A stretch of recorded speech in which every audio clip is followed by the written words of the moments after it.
I just want to say thank you for everyone who came here to show the support and respect for my sister. We have lost an amazing, caring, beautiful sister who left this world far too early. Menjaga keselamatan diri sendiri saat ini menjadi sebuah tuntutan bagi semua orang, karena bahaya tidak dibatasi oleh jarak dan waktu, juga tidak mengenal siapapun. Bahaya bisa datang kapan saja, sekalipun kejadian yang dialami hanya beberapa menit setelah keluar rumah, dan hanya beberapa meter dari rumah. Ini pula yang dialami oleh seorang wanita yang dicintai, yang hidupnya berakhir secara tragis dalam sekejap, hanya beberapa meter saja dari pintu rumahnya.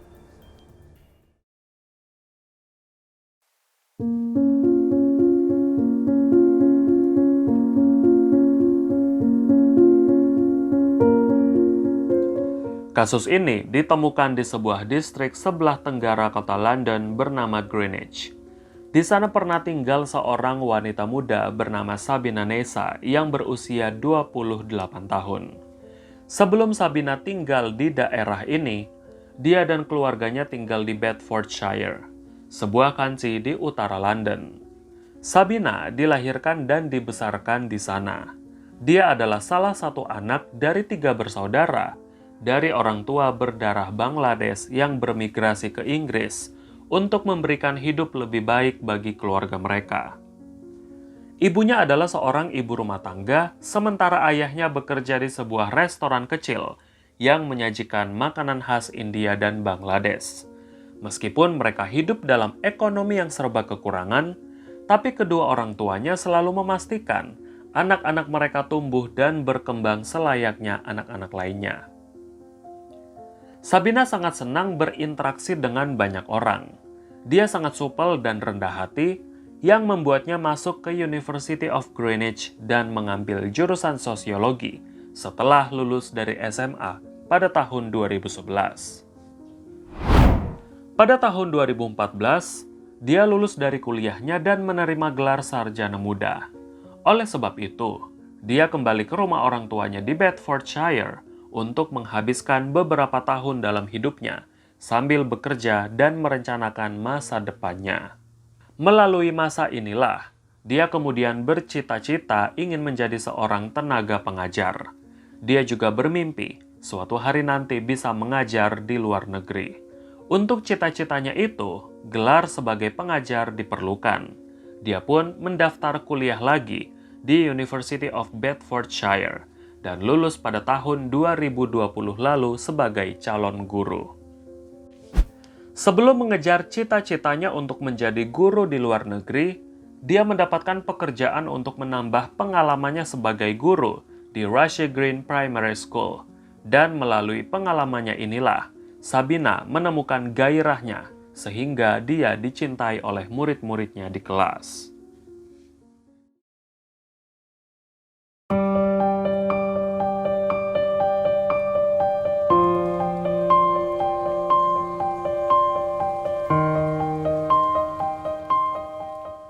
Kehidupan sosial Sabina yang begitu menyenangkan membuatnya sering berkumpul bersama teman-temannya di sekitar area Greenwich.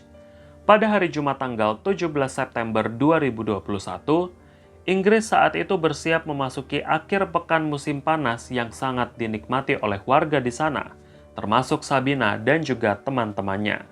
Mereka berencana menggelar pertemuan hari itu di sebuah restoran bernama The Depot untuk makan malam, yang jaraknya kurang lebih 9 menit berjalan kaki dari apartemennya di Estelle Road. Sangat-sangatlah dekat.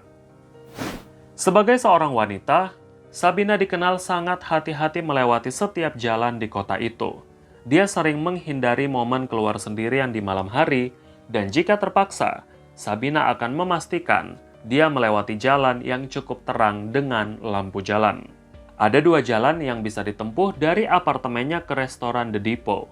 Yang pertama, dia bisa melewati jalan perumahan yang memakan waktu lebih lama.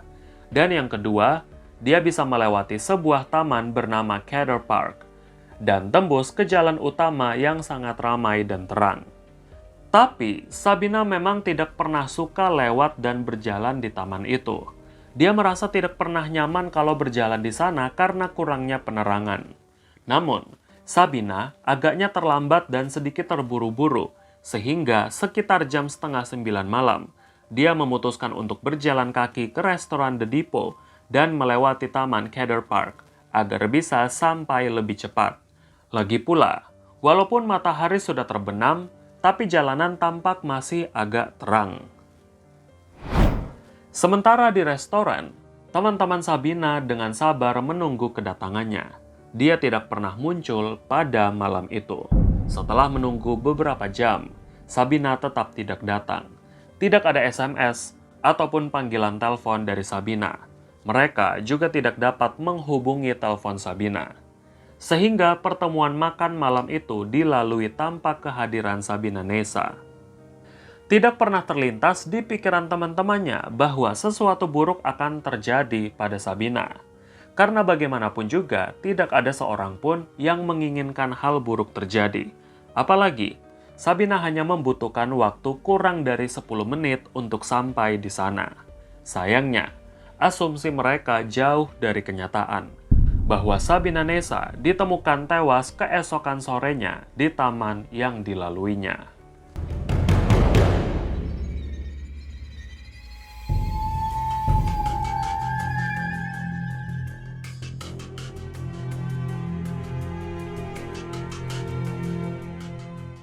Sejak Sabtu pagi, kota itu kembali ramai dengan aktivitas warga lokal.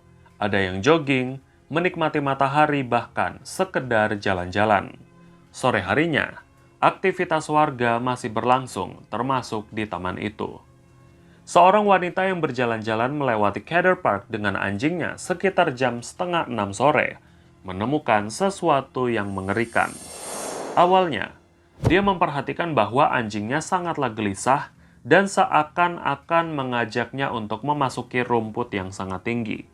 Di tengah rerumputan itu, dia menemukan seorang wanita yang terbaring di sana. Awalnya dia mengira kalau wanita itu mabuk dan tidak sengaja tidur di taman itu. Tapi setelah dia menyadari bahwa luka berdarah ada di sana, dia baru sadar kalau dia memasuki wilayah TKP. Dia pun menelpon bantuan 999 dan polisi datang untuk mensterilkan taman itu dari pengunjung. Polisi dengan cepat mengidentifikasi mayat itu yang adalah Sabina Nessa dari barang-barang pribadi yang masih tertinggal di sana. Publik pun dibuat hancur dengan berita itu, dan tubuhnya ditemukan hanya beberapa meter saja dari apartemennya. Keluarga Sabina di Bedfordshire yang menerima kabar kematian Sabina juga tidak dapat menahan kesedihan mereka. Hari-hari berikutnya, warga Greenwich memenuhi Cedar Park untuk menyalakan lilin dan menaruh bunga, mengenang kematian Sabina yang diduga menjadi korban pembunuhan. Publik pun menuntut polisi untuk mengusut secara tuntas kasus ini, dan mereka siap bekerja sama dengan polisi untuk memberikan bukti-bukti terkait.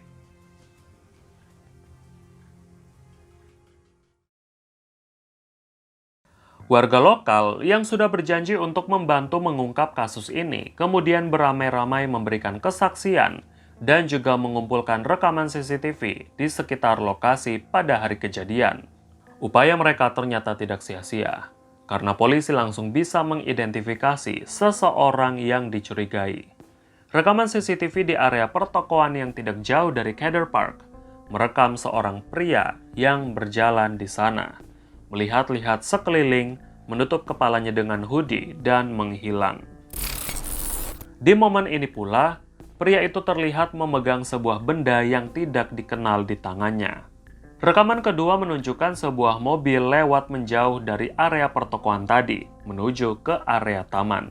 Sebenarnya, polisi juga sudah menangkap 2 orang yang dicurigai terlibat dalam pembunuhan Sabina. 2 orang yang ditangkap yang identitasnya dirahasiakan ini berusia 38 dan 41 tahun. Tapi karena kurangnya bukti keterlibatan mereka, keduanya pun dilepaskan. Ketika rekaman CCTV itu dirilis ke publik, pada tanggal 24 September atau 7 hari setelah pembunuhan, seorang anonim menelpon ke polisi bahwa dia mengenal pria yang dicurigai itu. Dia adalah Koci Selamaj, seorang petugas pom bensin yang berusia 36 tahun dari Albania dan sedang berdomisili di kota Eastbourne, pantai selatan Inggris yang jaraknya 135 km dari Greenwich. Polisi yang berhasil mengidentifikasi Koci atas laporan seorang anonim, kemudian menjemputnya di sebuah apartemen kecil di kota Eastbourne. Awalnya, Koci menolak berbicara dan tidak mengakui keterlibatannya. Setelah melewati proses interogasi dan pendekatan, Koci akhirnya mengakui semua perbuatannya tanpa menutup-nutupi sedikit pun ceritanya. Lalu, apa yang sebenarnya terjadi? Apa tujuan Koci melakukan perjalanan jauh hanya sekedar melakukan pembunuhan? Apakah Koci mengenal Sabina?